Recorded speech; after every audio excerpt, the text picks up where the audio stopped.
Thanks for joining us. I'm your host, Renee Tejas, hoping your 2013 is off to a good start.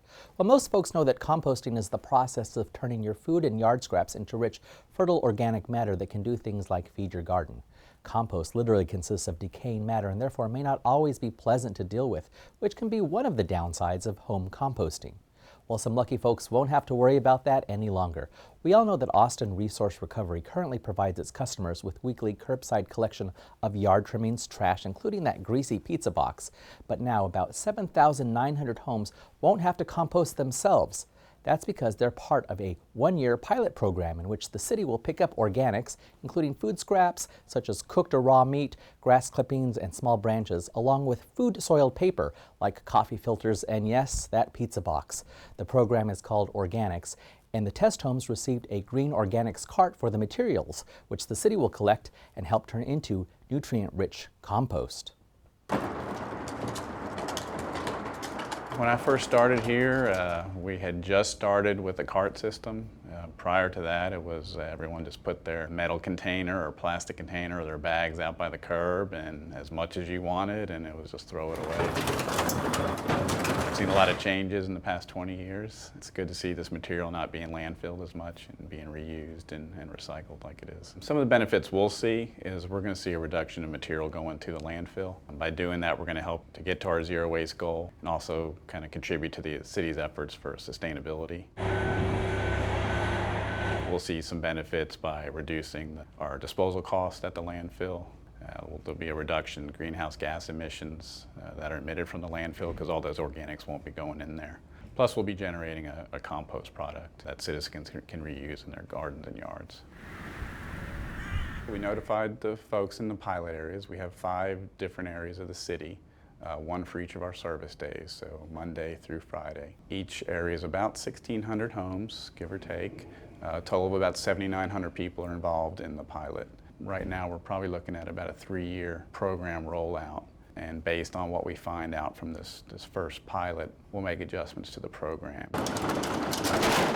I was out there during the delivery of the carts, and we had a lot of citizens that came up to us to tell us how excited they were to start a new program like this. Some of them backyard composted and didn't want a cart, which was fine. But we also explained to some of those that, we also collect meat and dairy products, stuff that they wouldn't want to put in their backyard compost pile. But where we're taking it, they're larger piles and it can handle those type of materials. So once we explained that to them, a lot of them then decided that they did want to go ahead and get a cart. I think one of the ways that this program is going to benefit the city is that it's going to allow us to make our operations more efficient. By using the cart, we're allowing ourselves to use automated or semi-automated collection vehicles. If we're able to reduce the number of trucks that are on the road, we're going to help with the city's goals to reduce greenhouse gas emissions. For the customer, it allows them to not only give them another option to handle their waste, but by moving some of that material out of their trash cart, hopefully they can then downsize their trash cart and actually pay less on their monthly bill. This is one of the next big steps for our department to make. A lot of other cities have done it throughout the nation. We've always had a curbside yard waste collection program. This will allow us to put a third cart on the curb for the consumer, hopefully get to that zero waste goal by 2040. We're getting there. We're not the biggest and we're not the first, but hopefully ours will be one of the more successful programs in the country. Right now, nearly half the stuff that ends up in our landfill could be composted, and this pilot program is part of the city's commitment to a zero waste goal to divert 90% of materials from landfills by 2040. Depending on how the pilot areas perform, additional households could be added with the goal of providing curbside organic collection to every customer by 2016. To learn more, visit austintexas.gov/AustinComposts. And we're asking some local businesses to be vocal about their connection through a website with a focal point on their hometown ties. If you're a business owner, be sure to invest a minute and maybe even gain a customer by listing your business on the locallyaustin.org mapping website. Small business is big business in Austin, to the tune of over 38,000 small businesses in the metro area. The City of Austin's Small Business Development Program wants residents and visitors to easily find the Austin flavor. I'm talking about local food and drink, services, shopping, and entertainment through locallyaustin.org. If you're a consumer, bookmark locallyaustin.org as one of your favorites and make it your website of choice to find some of the best Austin businesses in town, knowing that every dollar you spend with a local small business has a greater economic impact right here in our own community.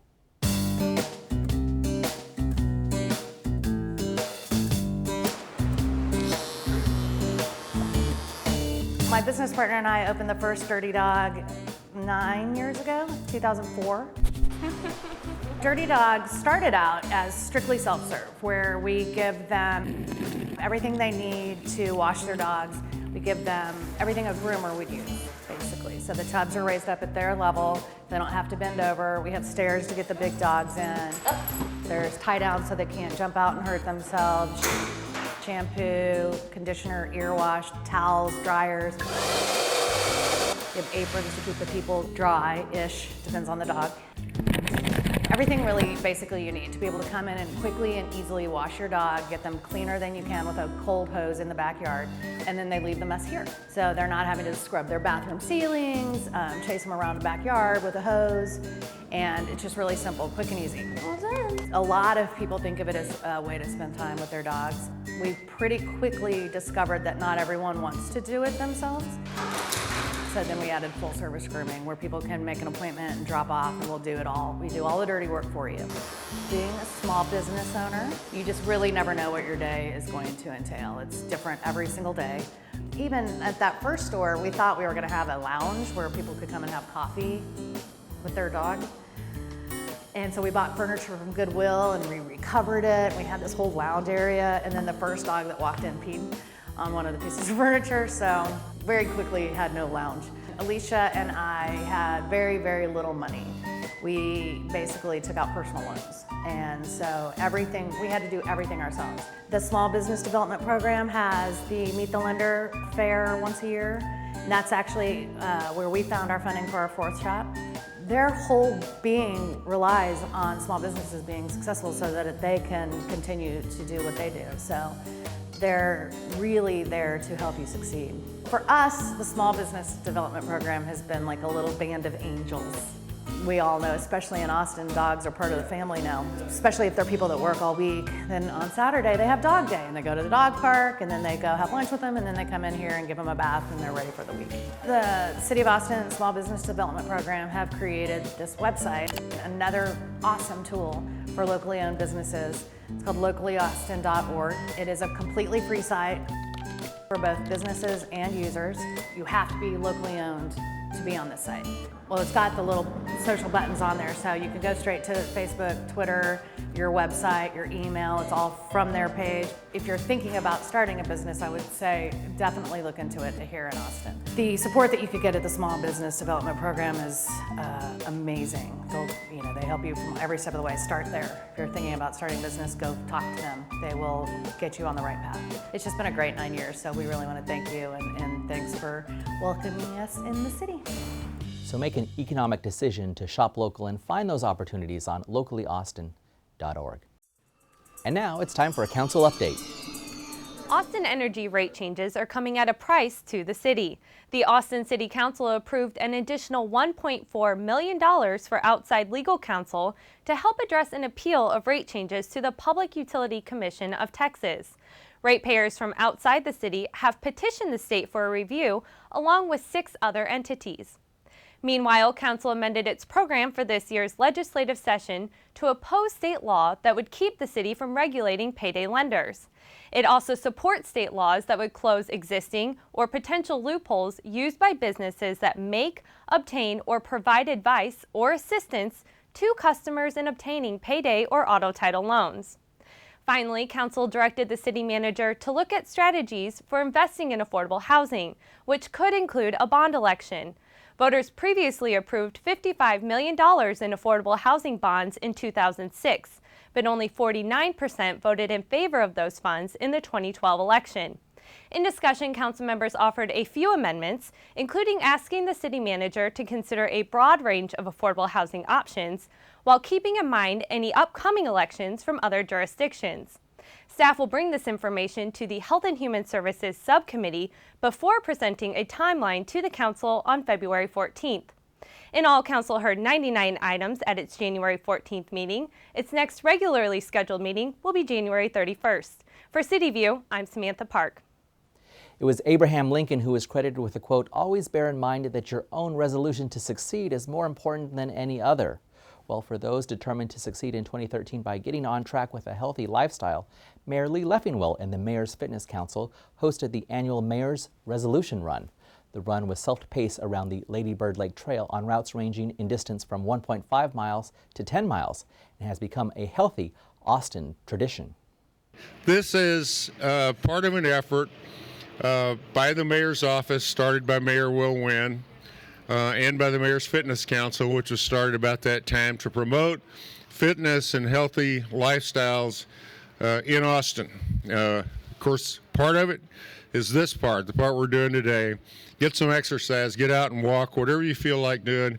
Walk, jog, sprint if you're in the mood for that, but just get out and move around a bit.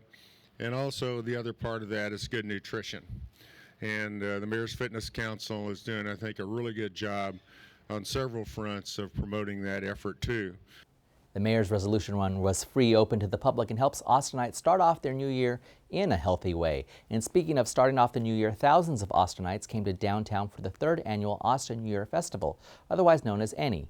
3 stages of bands and entertainment, glow lights for the kids, corn dogs, caramel popcorn, a web of New Year's wishes, and more. We were there as the Austin-style event generated many smiles during the last few hours of 2012.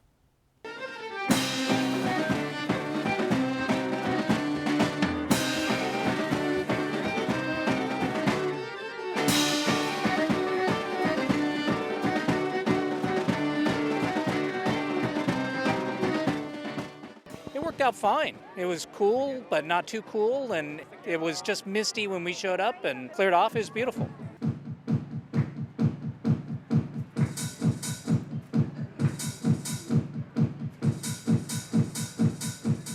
Well, first of all, it's a visual art piece. See the color? Secondly, it's an interactive light and sound experience called Express Yourself.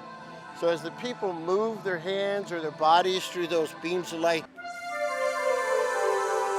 they're triggering those beautiful harmonious synth sounds. Then there's some beams going horizontally across the back, and those are drum sounds.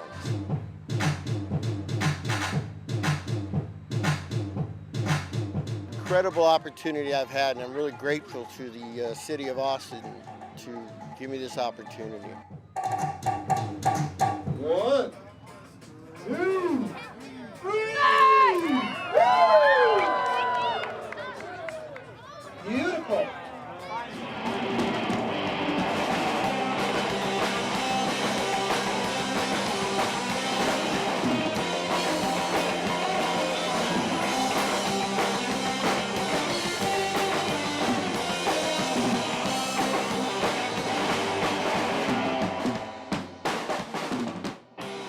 Welcome to the Web of Wishes.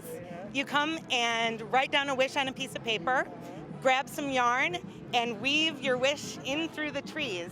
When you write a wish, you get to put it in there, and then you get to look at everybody else's wishes too. And all of our dreams in our community are interconnected.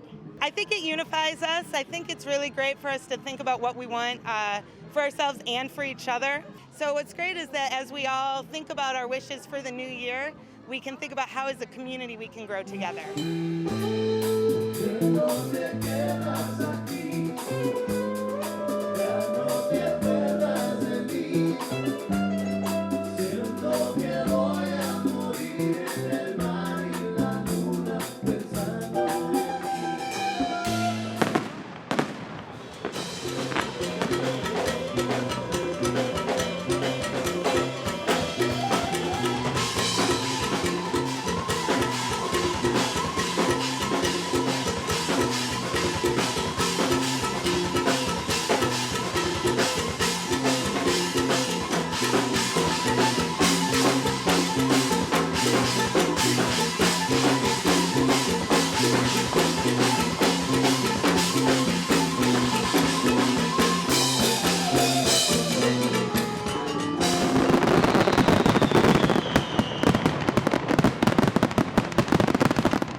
food was great, as were the fun and fireworks, which were free, and you can't beat that.